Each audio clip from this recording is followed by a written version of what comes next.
Welcome, this is Tom Rush, Rush Reviews. Today I'd like to give you a look at the Fallkniven F1. This is a Swedish designed knife manufactured in Japan. The F1 Fallkniven has been in production since 1995. It was designed for the Swedish military, or the Swedish Air Force I should say, and it's made for pilots. The knife is made to fit in the pocket of the around the thigh area of the pilot, and it's had to be designed to particular specifications to ensure that it was approved. So they did that, and it was accepted and approved for the use with the Swedish military pilots, and this is it. So a clip there, but yeah, as you can see, it's a fairly small survival blade. It's has VG10 as the main steel for this, and it's got a sandwiched style of blade construction that is VG10 in the center there, and then on either side of it it has slabs of 420 stainless. So VG10 obviously is a stainless in itself, a very good one, quite often used in cutlery and that sort of thing, but has a good Rockwell hardness. This one's heat treated to about 59 degrees, or 59 Rockwell hardness. And the line that you can see there, as you should see, this one's a bit used, I'm sorry, but it's got a line going along there. And that's where the slab of 420 meets the VG10. Obviously, that's a flat grind, and it has a convex edge on it. So it really has excellent edge holding ability for a VG10 blade steel, and it's been extremely well heat treated in Japan. So this is one that I really got lured into looking at bushcrafting sites and reviews and informational type websites, and this one kept popping up, and I thought, well, maybe I should give this one a go. It sort of caught my attention due to the fact that it seemed to have a lot of the specifications that I was looking for. The fact that it had a stainless blade. I already had SA blades with the high carbon 1095 steel, and I really wanted a stainless steel, and back in the times, going back about 13-14 years ago, this one was available, and it was a reasonable price, I thought at the time, and I purchased this one to compare, and I really have liked it. I have, to be honest, felt that the VG10 is a little bit chippy, microchipping with hard use, so I wouldn't beat on this anywhere near to the extent that I'd beat on the 1095 carbon steels. However, that being said, it can certainly take a beating. You just may end up with a few chips in the small microchipping in the very edge of the convex grind there. So anyway, it is what it is. It's everything has its pluses and minuses. They have fixed a lot of these issues by upgrading it, to various different steels over the years. They've gone to a I think they started off with a 3G, which is a powder steel, which has a higher Rockwell rating, and a little bit harder to sharpen. Once again, there's fors and against for everything. But ultimately, it was possibly a little brittle, the 3G. I'm stating that depending on, once again, what use it's what it's being used, conditions it's being used under. The 3G, there were some reports of the blade, under certain conditions having some issues with chipping also, or maybe not so much chipping, but breaking even. But yeah, so they've also came out with a COS steel. It had very much better results than this one here, and they also came out with some other steels, some super steels as well. So you can have a look and see what suits your purpose and see what your budget can afford, because it obviously does start to increase that price of the VG10. It starts going up from there, but this is the starting point. You can probably see there too that VG10 down the centre there. I can just make it out. I'll try to get a little bit closer viewpoint there for you. Yeah, I can see it there. I'm not sure whether you'll be able to see it, but it is just along the spine of the blade. You can see hopefully you can see where it's sandwiched there, the VG10 in between those two slabs of 420. So yeah, look, what do I think of it? Well, it appears to be a drop point, and as I say, it's a full flat grind, and it is 4.5 mil in the thickness of that blade stock. Now, to give you some dimensions, you're looking at an overall length of 8.26 inches, or in centimetres that's 21. The blade length is 3.819 inch, or 9.7 centimetres for the blade. So you're looking at a as I pointed out, the 4.5 mil or 0.177 inches on the thickness of the blade stock there. And you're looking at a weight on this thing of 5.4 ounces or 153 grams. So very light knife, and really sort of rips ahead in front of its competitors quite often with the weight of this knife, which you're getting around with it long enough, you will notice every little gram or ounce that gets added on. So yeah, it's very much appreciated that. So as far as my experience with chipping or anything like that, I haven't had any chipping. I haven't batoned with it or anything like that, because I just felt I'd leave that to the 1095 high carbon steel blades, the SA blades, and they do a terrific job, so why risk damaging this one?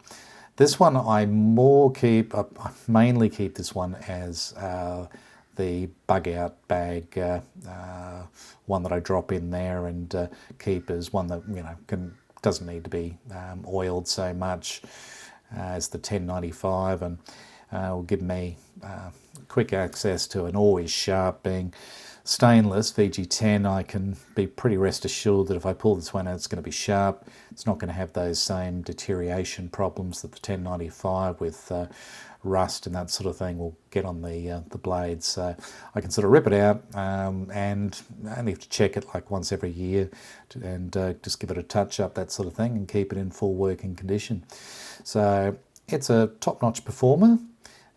Really love it. That spine for most of the things is going to be heavy enough and hard enough to use, and you can batten with it if need be. It's just I choose not to. So the back of it's not a full tang, by the way. This is pretty important to mention. It's one of the skinny little spike tangs, or whatever they call them, and it comes out to this little hammer type thing, which you can use for various jobs, and I have not, but you can. I've seen people using it.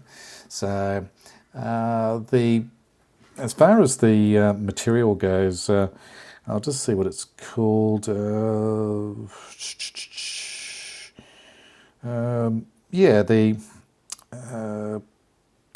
I think it's Thermonon, or I just can't spot it there, but I think it's a very grippy type material, rubber material that it'll just, this is, as I say, 13, 14 years old, and it's still going strong. It no sign of deterioration, and can take a beating as well. That's the rubber. Now, because it is well, as you can see the shape of it there, I'll just turn the back of it, you can see the swells and the handle there. Right, so it really does have a luxurious grip, I'd call it. There's so many knives that they try to make an impressive looking handle. However, in use it has hot spots and can be a bit problematic depending on the shape and size of your hand.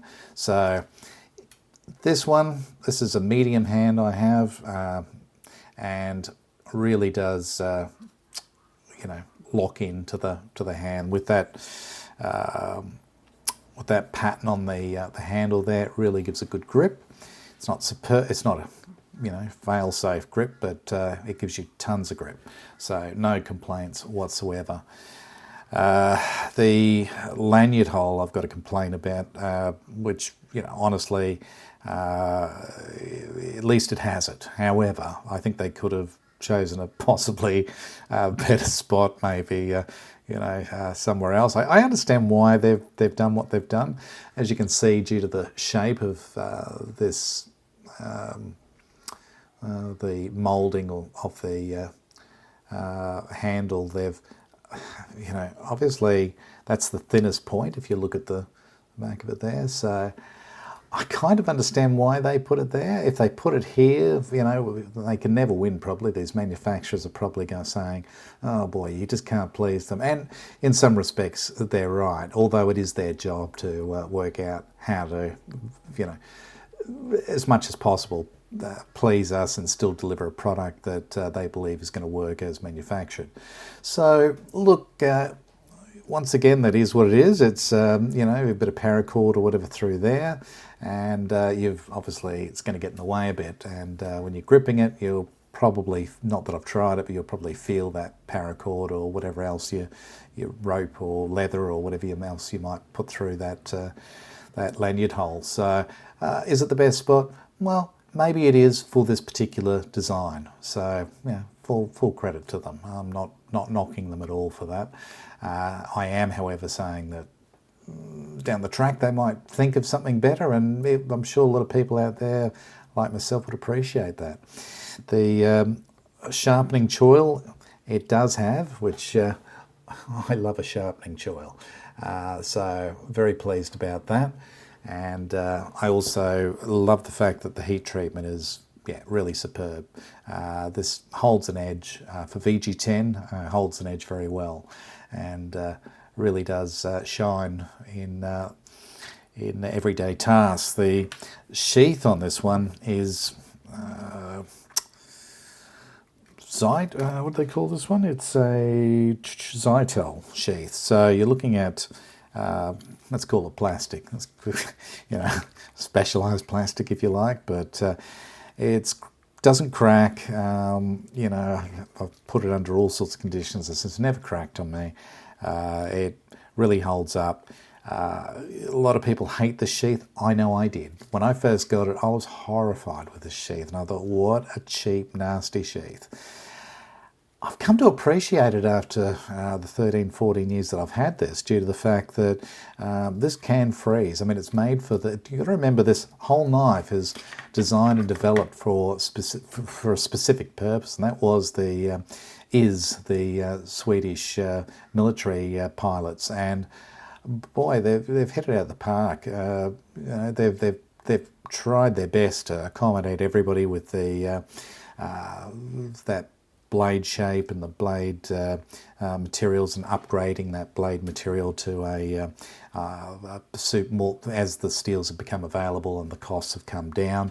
They've made them available in those various steels, and I think currently they've probably got 5 different models of this F1 or more to try to please everybody. And I think this is where we've just got to take a bit of a back seat and say, well, yeah, we'd love this and we'd love that. And sometimes they're just not practical to implement, or in use they'll be problematic and we'll be complaining more about that than what they've currently given us. I really feel as though most people that have owned and used this for a long period of time, I really do think that they appreciate it. I think that people that buy this knife purely for a YouTube review or something along those lines tend to be a little hypercritical.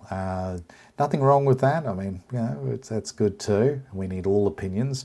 And I do feel as though they may not have had that long-term use to be able to evaluate it correctly. And it is really unfair to evaluate something based on, let's say, if you're using this simply as a bushcraft knife, it's not going to suit every role in that department. It was made, once again, for the Swedish military pilot. And to be honest, it excels in that area. And that was the area it was designed for. So, full marks. I think that it serves its purpose and serves it well. Does it serve other purposes? Yeah, it does. It doesn't mean it's the best in those areas, but for what it was designed for, it shines. So well done to Fallkniven, and well done to whoever designed this. Obviously the Fallkniven team, I guess, but apart from that, it's got a convex edge, which gives it extra strength in that edge of the blade steel. And that keeps a fantastically sharp edge. This one does need a touch-up and a bit of a sharpen and a bit of a strop, but yeah, it doesn't take long, probably 20 minutes and maybe half an hour if it's quite blunt, and it's good as gold and back to 100% ready to use conditions. So I personally, as you can tell, love it. Why do I love it so much? I'd say due to the fact that it just feels so right in the hand. Rarely have I ever had another knife handle design that felt so good, and the knife blade design is superb.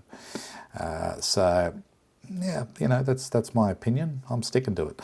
So, is there better knives out there for bushcraft? Absolutely. Is there better knives out there for pilots? Probably not. That is what it was designed for. So, yeah, the sheath, once again, lots of complaints from people. This sheath, has held up very well, and, I think that if this gets, look at where it's made for, what part of the world? Sweden. Okay, so freezing, icy conditions, could be operating in negative 30 degrees Celsius. You've literally got a sheath that can deal with that. It can fill up with water. It's got a drainage hole down the bottom here, which drains extremely well. And so yeah, water goes in there and comes out the bottom. You can see how big that is, and yeah, absolutely no problems at all. It's not bulky. I mean, you look at this. It does retain the knife, or you can make it click on there. Use the snap, and it's never going to come out. Does it rattle? Yeah, it does. Does that annoy me? Yes, it does. However, it ain't. It's something that once it's the snap goes on there, it's not that bad. Honestly, it doesn't rattle that much, but it did annoy me initially until I sort of started to, over the years, realise the benefits of having a sheath like this. The whole package is small, slender, and does everything a bigger package would do, and quite often a lot better. So I like the fact also with they've given you a little bit of overhang there, so when it's on your hip, you can just sort of grab that and easily snap it down. It's, as you can see on the back there, okay, it's very well done. It looks cheap. Most people are saying it's rubbish, but it really is not. had a particular design ethos in place, and the mission that they set out to achieve was achieved, and well done to them. So there's not a lot else to say other than well done. If you tried to do this sheath in leather, and they did and have, they've given you all the options, and that sheath in leather is excellent. However, probably that'd be better for your bushcraft. It's better for the purpose of being in snowy, icy conditions, and yeah, that's its benefit. So I love it. I think it's terrific. I love the sheath now that I've come to appreciate it, and the way that is so slender on the belt.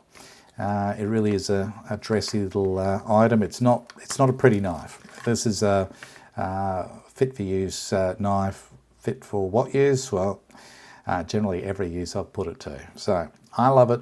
I hope you do too. If you'd like to put any comments down below, and please like and subscribe.